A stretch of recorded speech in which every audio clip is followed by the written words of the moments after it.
Hi, everyone. Welcome to your final lecture of the semester. We're going to be discussing the art of intertexting and what it means to put text together written by different authors into a conversation with one another. This is often thought of as resisting the text.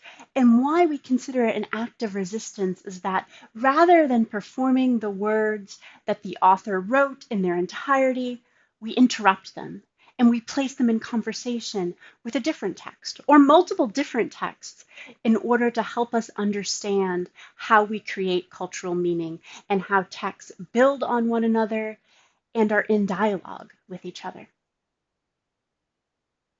So let's just go with the basic definition that you've received from your readings of what an intertext is.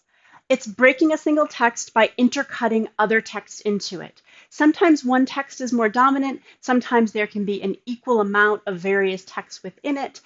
As long as the texts are in conversation with one another, you meet the criteria for this assignment.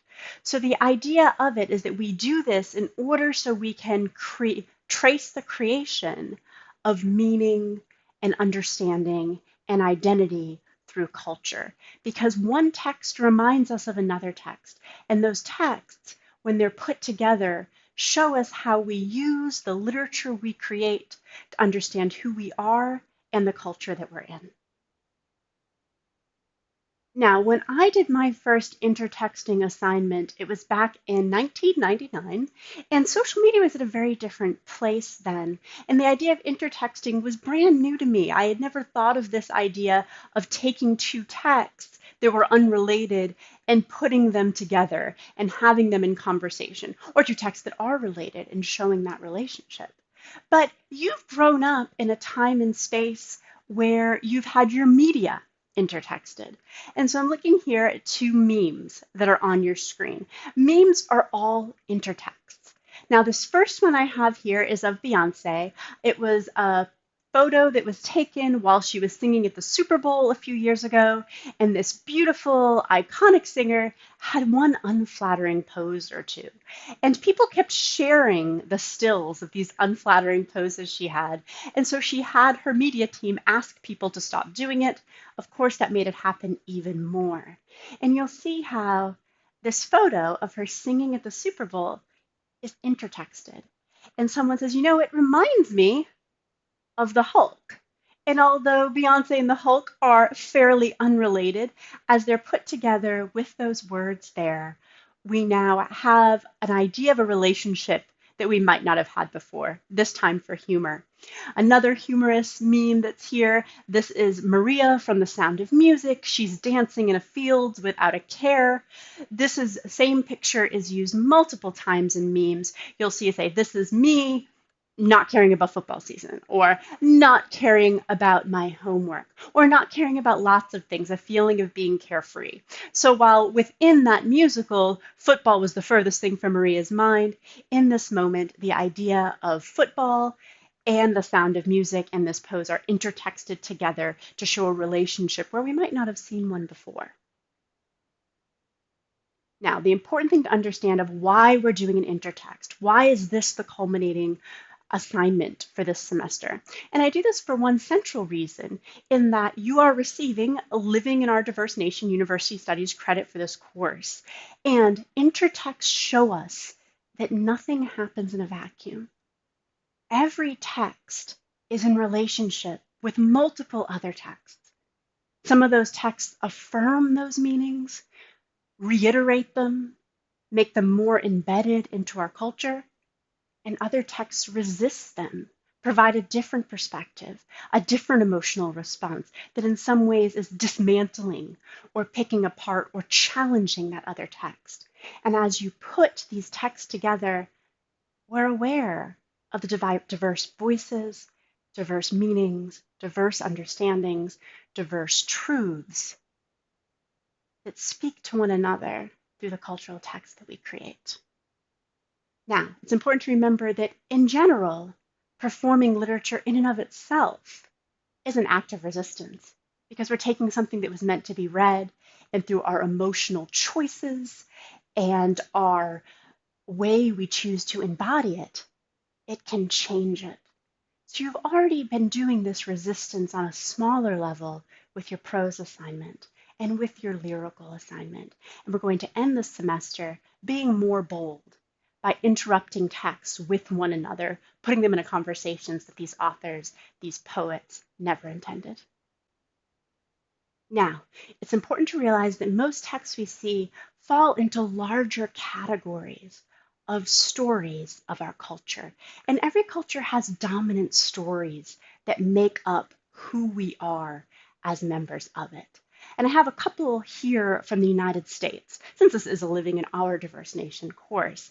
Some of those stories involve the rise to greatness. Now, what cultural studies experts will tell us is why we as Americans really enjoy stories of rise to greatness is that we all came here, other than Native Americans, from somewhere else. So there's the idea of an immigrant coming here hoping to have a better life than what they had before, sometimes indentured servants or prisoners.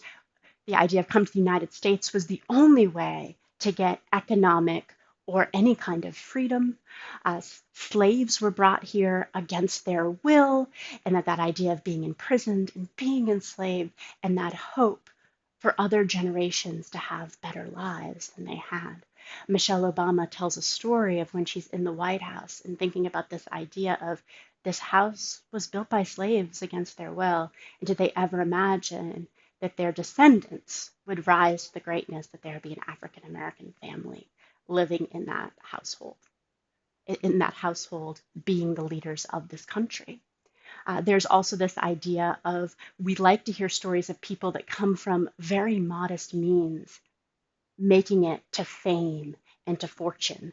And while research tells us the best way to become a millionaire, or the best way to become famous, or the best way to become powerful is to be born to people who are already millionaires, who are already famous, who are already powerful, we gravitate most to the stories of people who seem to have risen to greatness from very modest means. Also, we like tales of loss and tragedy, to vicariously have ways to practice experiencing loss of finances, loss of relationships, loss of health, even loss of life, without actually having to lose those things ourselves.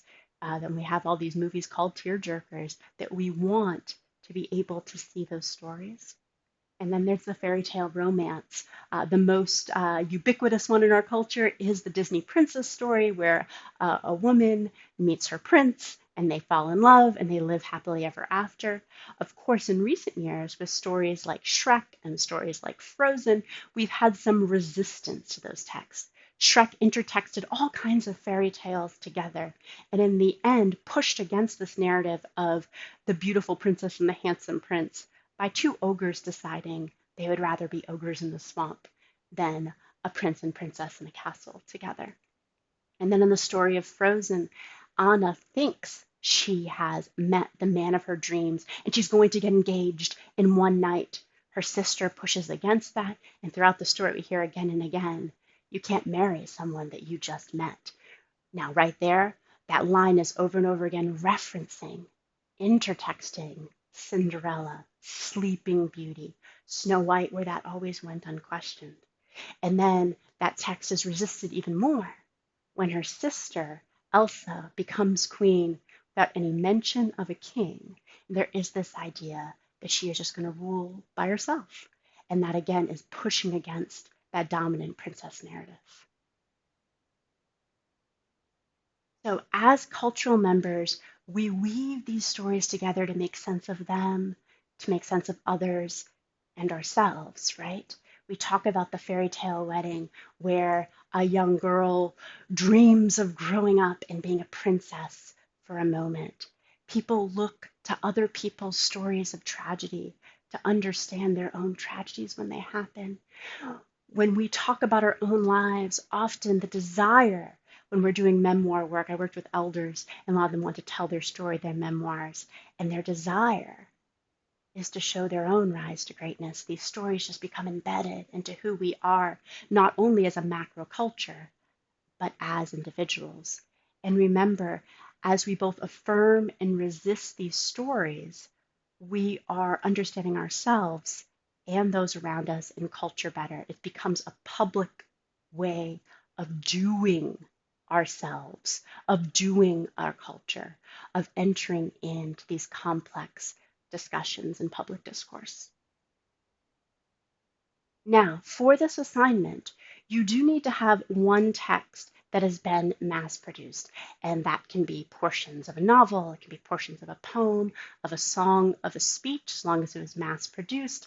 It can be a portion of a research article, if that is helpful, whatever you would like to have. And then you can do other mass produced pieces as well. Or if there's a public Facebook post, or a public tweet, or a Reddit comment that you want to intertext, you can also do that too. So only one has to be mass produced, and then you can decide what the other can be. One of the most powerful intertext pieces that was ever done in this course was done by a woman who she intertexted Martin Luther King's I Have a Dream speech with absolutely horrible quotes from Reddit that were very, very racist and just awful to hear. And then Barack Obama's inauguration speech, and also statistics about racism in America. So as we were going back and forth through this text, the complex understanding of race and racism in America emerged, and it was very, very powerful. Now, you don't need to do a large scale public discourse of a macro concept like racism. I had another student that was very memorable that she took a country love song and she intertexted it with quotes from the book, He's Just Not That Into You. And so as we were going back and forth, she made a conversation between what seemed like a woman who was in love and her best friend gently and more bluntly letting her know this relationship probably isn't going to happen.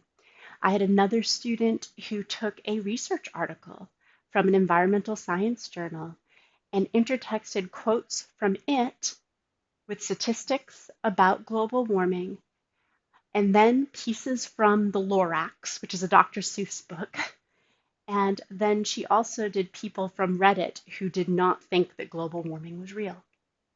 And in this, we had this really complex conversation about the environment. So remember, you can do just two texts or you can do multiple texts as long as there's a clear conversation there. And I'm so excited to see what you come up with. I do have examples of some scripts online. Not all of them have all of the emotional intent and actions that yours will throughout, but you can at least see how the different students went back and forth to get some different ideas. All right, that is what I have for now. I am going to go on in just a few minutes, and we are going to talk more about this assignment. So stay tuned. You have one more short little lecture to see.